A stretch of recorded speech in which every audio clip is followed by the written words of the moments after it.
Hey you guys, welcome to Creator Showcase, where we attempt to find your next favorite content creator. My name's Wilbur, and today I am joined by a serial memer, esports athlete, and your POG champion. It's RunningMan. Dude, such a pleasure to have you on the show. How are you, Doug? Yeah, I'm phenomenal, man. Thanks for having me. I'm looking forward to having a conversation. Looking forward to just digging under whatever it is you're doing over here, man. Tell me more. Yeah, awesome. And you're just off the back of like a 44-hour stream? 44 straight hours of choice prime cut content. Absolutely. I ended this morning around 5:30 a.m. my time, and it's now Wow. 2:47 p.m. And that's not even the longest stream that you've done, is it? No, absolutely not. My longest ever was 57 hours. 48 is the hard cutoff for Twitch. They won't allow you to go any further than 48 unless you have permission through like partner support. But Right. 48 is the cap. And twice I've hit that 48-hour cap. There was once in May 2019. And then again last month, I hit 48. And then we ended up total 51 hours. So my longest 48 hours and then another 11 to follow up with 57 total hours. So that's the record. You going to go out and beat it, or is that the plan? It's not for me. I was going to say, it's become like it's kind of become legend in like the DVD community. It's definitely a key part of my branding. Like, it's something that I'm known for. It's caused like spread, which is something like can be a blessing or a curse. I've had this conversation recently with somebody. Like, I'm known as the long stream guy now, so good luck if I decide I don't want to be a long stream guy anymore, right? Yeah, exactly. Pitchforks and torches, man. Like, what are you doing? Oh, we'll be coming for you. Don't worry about that. Exactly. Now, Doug, you're a full-time streamer. You're a Dead by Daylight killer main, and you've been moving further into variety as time goes on. So you're actually a Hunt Showdown partner, and you've been playing a bit of Dark Souls and Tarkov on the weekends. Everybody knows that you love your Fall Guys.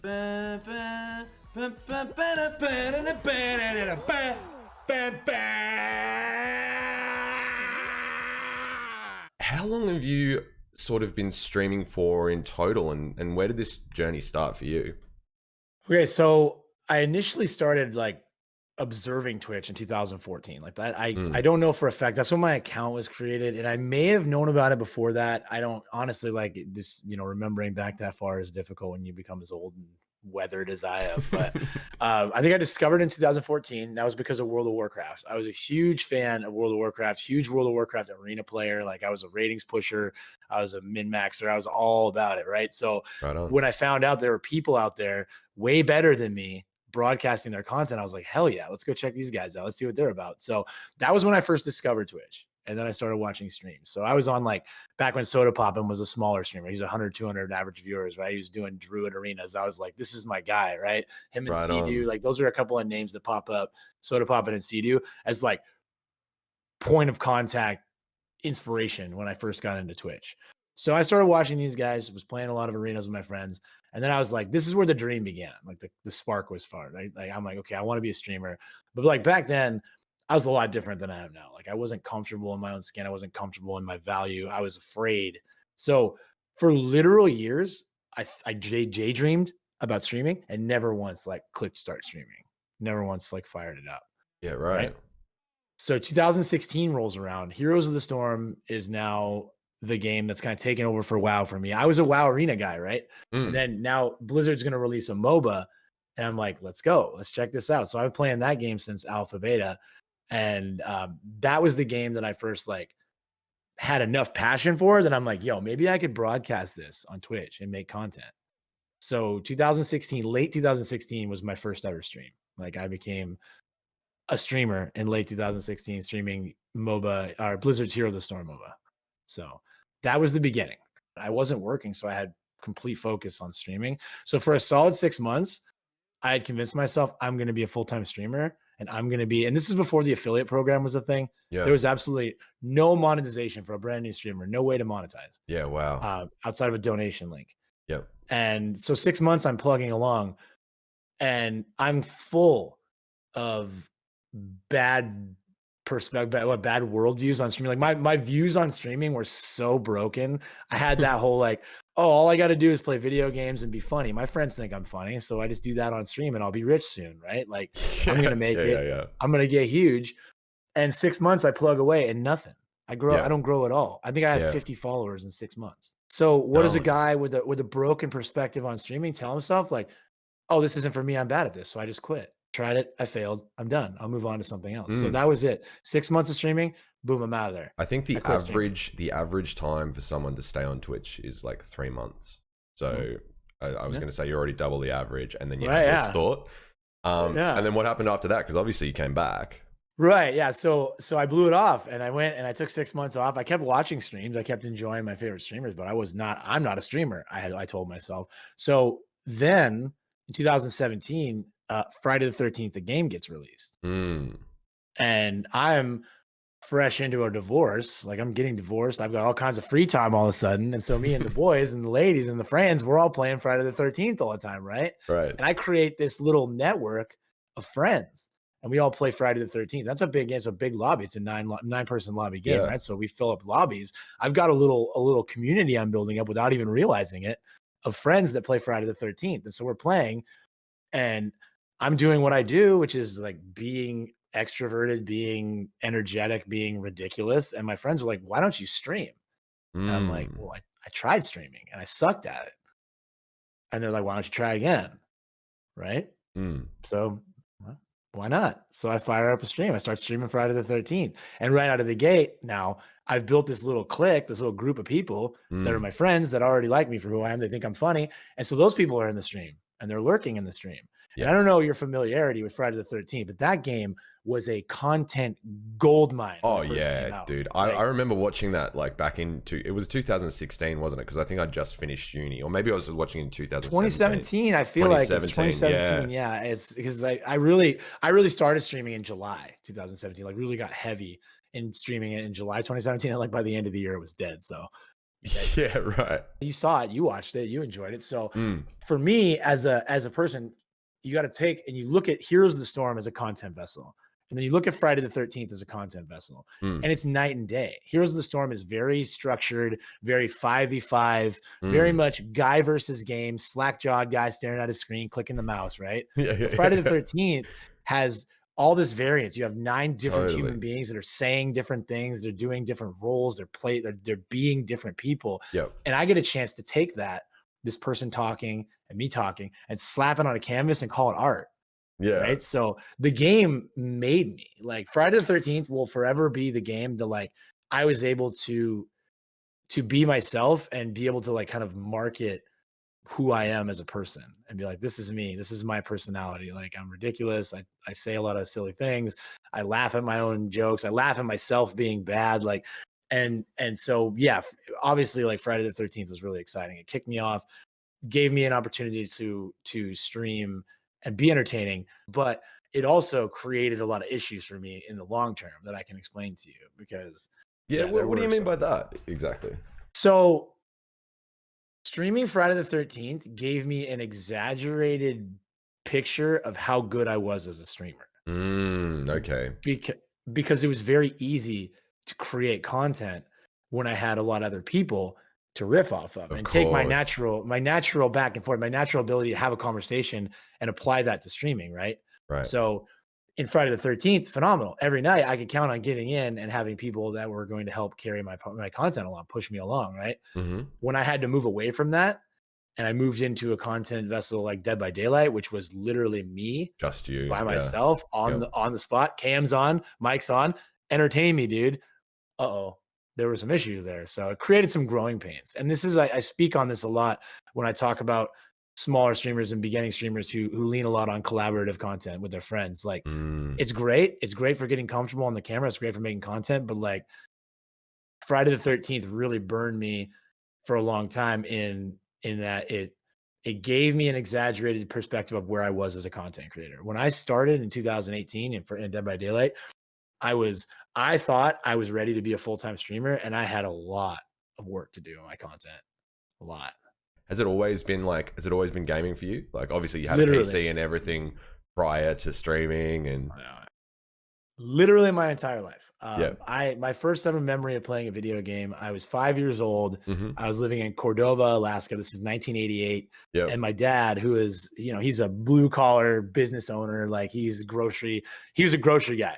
He was a grocery manager into a grocery store owner. Like he was a blue collar, hard work and roll your sleeves up guy. But I remember literally as a 5-year-old, like I remember him being so excited to come home with his Nintendo Entertainment System, the original NES, and plug Wow. this thing in. And he and I are playing Super Mario Brothers. We're playing Duck Hunt, and like Awesome. these were maybe my first memory. I don't know. I can't confidently say that, but like 100% as a 5-year-old, I recall playing Duck Hunt and Mario with my dad. The first ever console I purchased like with my own money, I bought a Nintendo 64, which I still consider to be like my most like influential and nostalgia wise, like formative console. The Nintendo 64, I have so many memories. I think there would be a So lot of many good people on par memories. there with you. Yeah, Like I think absolutely. that Yeah. that was a pretty that was a pretty influential console.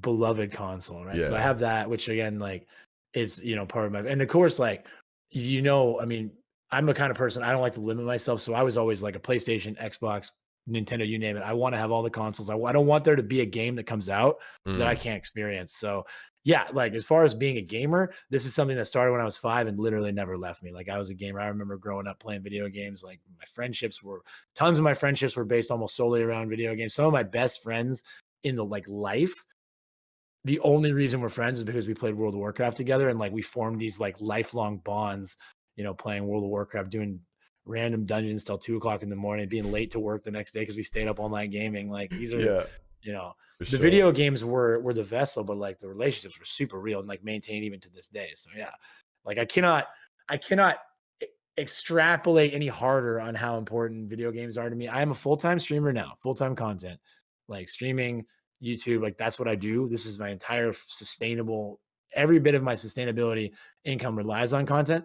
And if that all went away, Mm. there is literally no chance that the next thing I did would not be on some level in some way related to gaming. Like I would either work in esports, I'd go work for a developer, I would find a way. I Yeah. will for the rest of my life be involved in the gaming industry without a doubt. That's so cool, man. I'm so glad that you've found that for yourself. Like, because most people go through life, and never even really find that thing that really drives them like that. So that's awesome. Being a full-time streamer, it's not always, sunshine and lollipops. What's your favorite thing about being a streamer, and what's like I suppose your least favorite?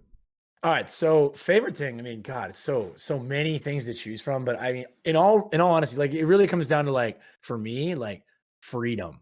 And freedom Mm. freedom can be great and freedom can be terrifying, right? Because like I do have complete control over my income, complete control over my schedule. Like I love that I don't work for anyone else. Like we look at Twitch as a platform, and I've made this comparison a lot. I've explained this to people. Like I don't work for Amazon. I don't work for Twitch. I work for Mm. me. Mm. I love, love, love that I don't answer to anyone. Obviously, I have a terms of service that I have to follow. I have to abide by, which again, people will be like, well, you can't do whatever you want because Twitch can ban you. Yeah, that's right. But I mean, if the guy that owns the pizzeria down the street like lights someone on fire in their building, they're also going to lose their lease. Like that's just life. Like, but I don't work for anybody else. I get to choose what I do. I wake up when I want to wake up. I go to bed when I want to go to bed. I work when I want to. And because of that, like everything that I do feels so fulfilling towards like my life's purpose and gives me purpose and gives me Mm. like this sort of internal value. Like I'm doing this. Like obviously I have an entire community. I would not be able to do it without. Like I'm not saying, it's just me, but like that would be like if I had to pick one thing that I absolutely love about creating content and being a content creator is that like I have that personal freedom. Like Yeah. I'm writing my own story. My least favorite thing um would probably be like even almost like runs parallel to that is like the uncertainty of being in this like volatile, like we don't know, streaming is still a relatively young like Yeah. concept, right? Like it's Yeah. barely in its infancy at this point. So like I don't know, that would be like the only thing I really don't like is like not really knowing like, and again, you can't focus on that, but like No. what's going to happen? Is the But streaming yeah. industry going to continue to bloom and blossom? Is Twitch going to be a thing in a decade? Like I'm not a young person, but like I have a lot of work years left in me and like but again, like I can even with the way my mind works and with the way my perspective on life is, like that can almost be a blessing too. Like I'm not a negative minded person. I'm not a person who focuses on the negative. Like the least favorite thing would be uncertainty. And like again, like I don't know, am I going to grow? Am I going to blow up? Am I going to advance in these places I want to advance? Like, is this even going to be an option for me anymore? But then on the flip side, like that's exciting because like if this isn't going to work out, like what's going to be next. And what's going to be next is going to be awesome too, right? We're going to find something. I'm going to find something that fuels this engine like the way this does. But hopefully streaming just continues to be a thing and continues to grow and blossom and become more mainstream. I don't really know what my least favorite thing is because it's uncertainty.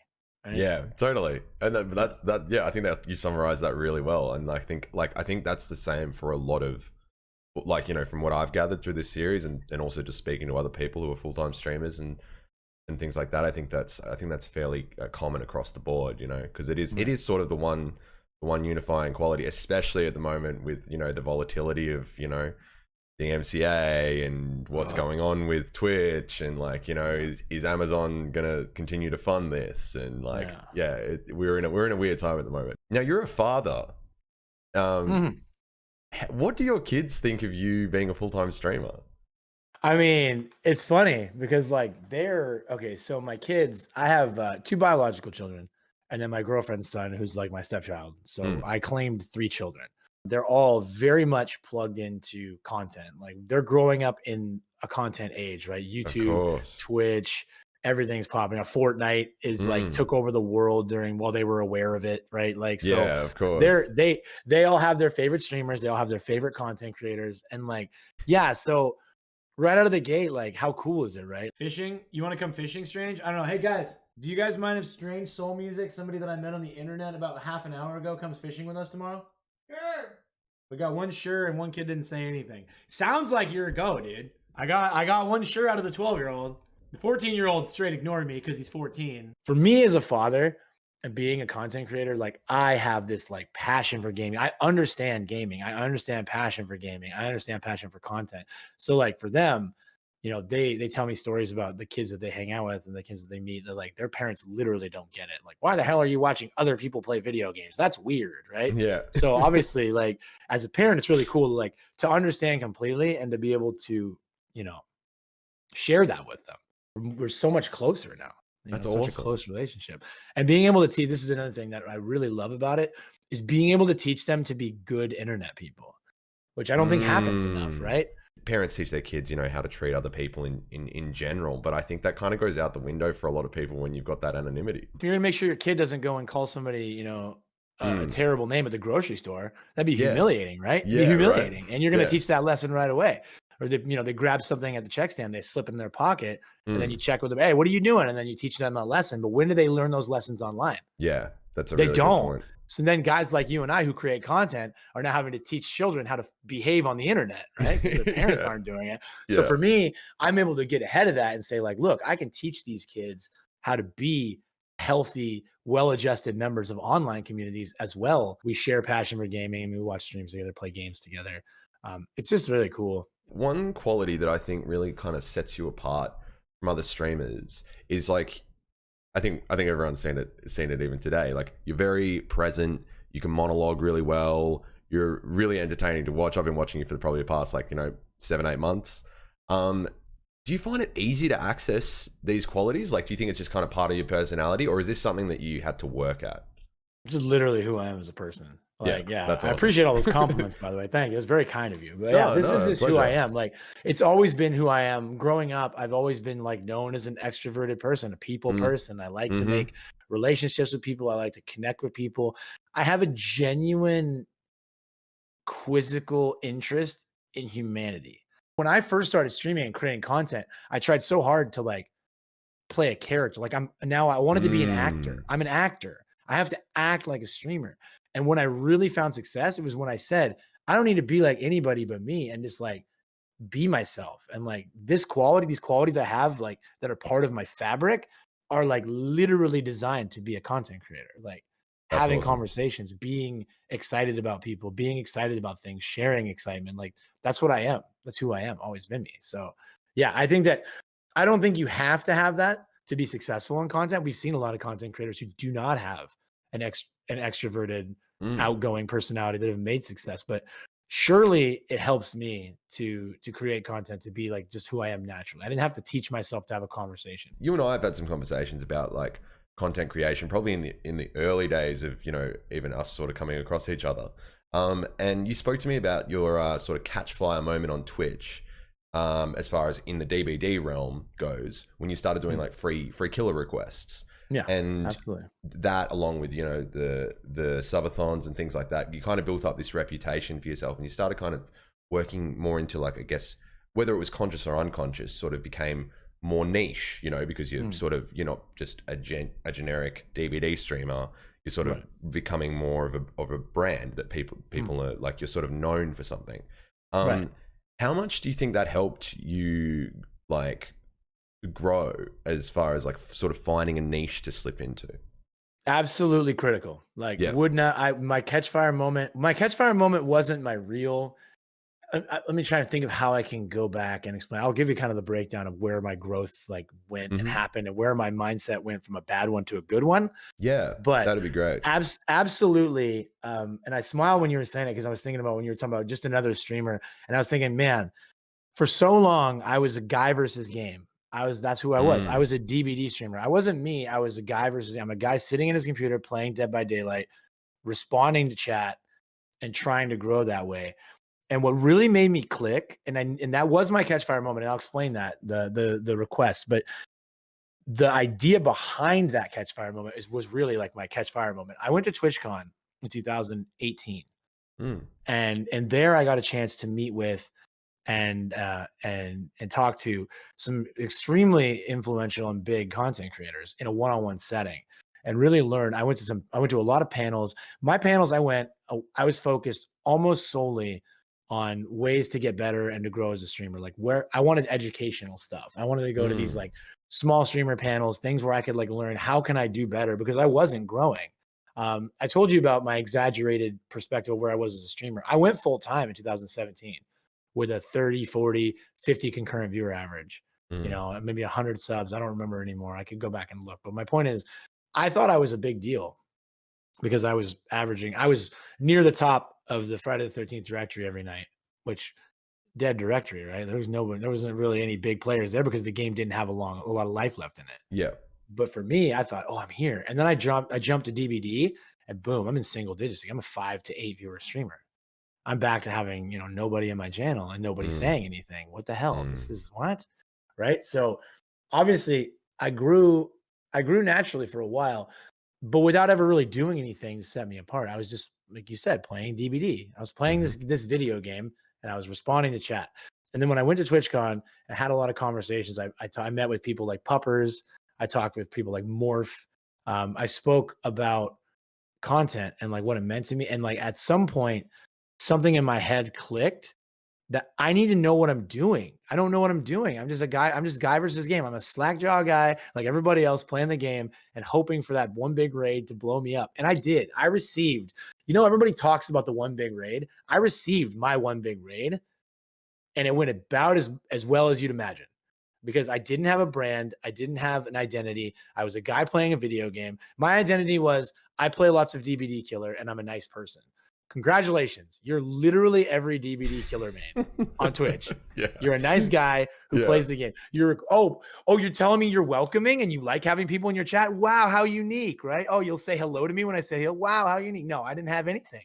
I was rated by Hybrid Panda with like over 1,000 viewers. And I was a 15 viewer Andy, 20 viewer Andy at that point. That was my one big raid. You know how many people are still in my community from that raid? One that I can confirm. That came over from that Hybrid Panda raid, because when they got there, I didn't have anything for them. I was just playing Freddy. I'll never forget. I was playing Freddy Krueger on Haddonfield. I remember, and that's who I was. I was a guy playing Freddy Krueger on Haddonfield. I wasn't the king of the casuals. I wasn't Captain 2K. I wasn't the your Pog champion. I wasn't an esports athlete at that point. I was nothing like that I brand myself with now. I was nothing fun. I was just, hi, I'm Doug. I'm Running Man. I play DVD Killer online for 8 hours a day. Like, there was nothing. It was like if somebody walks into a business and you have nothing to sell them, like, what are you? Could anybody care to tell me what in the fuck just happened? Anyone? No, what do you guys sell, huh? Sandwiches? What kind of sandwiches do you guys sell? What do you mean? Tell me more, right? So yeah. You know, my catch fire moment was taking requests, but my real catch fire moment was realizing I needed some sort of identifying branding. And so what I did is I identified a market inefficiency. I looked at it and I said, first of all, if you look at the DVD directory, there are a ton of Survivor streamers and barely any killer streamers. So I was off to a good start. I was streaming Killer, and luckily I connect with Killer better. My personality would prefer to be solo when I stream in games. So for me, Killer was automatically, it wasn't something that I was doing superficially just to grow. I actually wanted to be a Killer. Yeah. And I think that's so important, right? Like, it helped a lot. Yeah. I've seen a lot of people try and fail to be a Killer streamer because they figured that was where they're going to get more clicks, and they will get more clicks, but they'll also be miserable. So nobody will stay anyways. So then I had to say, well, what sets me apart now as a Killer player? Because I started off trying to be, I'm a good Killer player. I'm good at the game. Like, that was going to be my niche. Okay, well, yeah, but so is like everybody else that's trying to play Killer. And the problem is, are you really a top 5% of the directory guy, or do you just want to play like one and be like one? And that wasn't me. I was never. You think you've been around the community enough to know, people who've been around know, getting a 4K doesn't fuel me. Winning in the video game doesn't give me, like, I mean, it feels good. It always feels good to win, but like, that's not what fuels me. And when I set my expectations at, I want to make sure I'm a dominant, awesome Killer player, I'm amazing, like, then I get let down a lot and frustrated a lot. And then my natural, like, whimsy and positive attitude starts to be taken over by negativity and frustration and anger. And if you're going to try and stream the kind of hours I stream, you can't be fueling yourself with negativity and frustration, right? So for sure. I identified I needed to do something different. And so what I did, there was at that point, a lot of the bigger Killer streamers were taking requests for money, and they said, well, you pay me $5, I'll play whatever build you want. I said, well, I could do that. I could do that for free. So the request line was born, and basically people could come in and make me play whatever Killer they want, make me play whatever build they wanted, and I would just do it without them having to pay for it. And that was like the first thing that really worked and started my growth process. But the thing is, that was like a vessel to get people to click on the stream. They look and they see free requests, Killer only. Okay, I'm checking the directory. I'm looking for a Killer player. Killer only. Bam. All right, this guy only plays Killer. Lit. Now I don't have to worry about clicking on a Killer main stream and seeing him in a 4-man with comms. Like, I can actually get my Killer main that I want. Then they see free requests. Wow, I can make this guy play whatever I want. He's not going to make me pay money for it. That gets them in the door. Once they're there, they meet me and find out who I am. And then hopefully they like what they see. They like the community and they stay. So for me, it was like, they call it clickbait, right? But it's not a negative thing. There's no negative connotation here. It was like telling people in a very short amount of time who I am and what I'm about. Yeah, so for sure. And I think there's like, discoverability is horrible on Twitch. And I think whatever you can do to like, and like you said, you're just giving a lot of information in a short, like, in 4 to 6 words, whatever. Just hearing you speak about it, you can tell you've thought about it a lot, like you've put a lot of thought into it. And I think that's like, it's a really nice segue into our next question, actually, and this will be the last one because we're running out of time. I ask all the streamers that come on the show this question right at the end. If you had one piece of advice to give to new streamers or content creators, what would it be? I mean, like what you've just said, I'm sure a lot of people will find really valuable. But if there was one sort of like golden nugget of advice. God, it's so hard. My biggest piece of advice, like if I had to pick one, the most important thing is when you get started in content, be yourself, create your own content. And again, this probably is exaggerated somewhat because of the fact that I basically live and breathe in the DBD directory. But what I see a lot of people do is rely on other people to create content. And what that means is they co-stream, they duo stream, they trio stream, they quad stream with their friends, survive with friends, in comms. Like, they're using those people to fill dead air. Even if it hurts more at the beginning to go through that alone, to go through those formative stages of streaming alone, it will help you in the long term because you will be able to create content that like stands on its own. Totally. So I think very long-winded answer is tradition for me. It's great, man. It's great. It's really informative. And I think like it's a really good point. I think it transfers like really well into just like your skill set. This is such a multifaceted, sort of medium. And like there's so much to learn. And the more that like I suppose this is sort of the back end stuff for like video editing, setting up your sound, all of that stuff. The more that you can do yourself entirely, and the more self-sufficient you are in all of these aspects, I think the more you're setting yourself up for success. Absolutely. Amazing, Doug. Thank you so much, dude, for coming on the show. It's been a long time in the works. I'm glad we got it happening. For all you guys, all of Running Man's links and information will be in the description below. Doug, anything you want to say to the viewers? No wisdom, really. Just I appreciate you bringing me on and talking to me. I'm really excited about the project you have going on here. I'm looking forward to seeing where this thing goes. This is a lot of information that doesn't get passed around nearly enough. And by coming in here and pulling the hood up a little bit and getting under the hood of these content creators, I'm looking forward to just seeing like where it ends up. Like, because this is great content. And thank you again, like I said, for bringing me on and giving me a chance. I love to talk. You know, I love to talk. Man, so it's been a you pleasure gave me a having you chance to on. sit here and talk, and I had a blast, dude. Thanks again. Awesome. No worries. All right. See you guys in the next one. It's like you're always stuck in second gear. Or was it hasn't been your day, your week, your month, or even your year. But I'll be there for you when the rain starts to fall.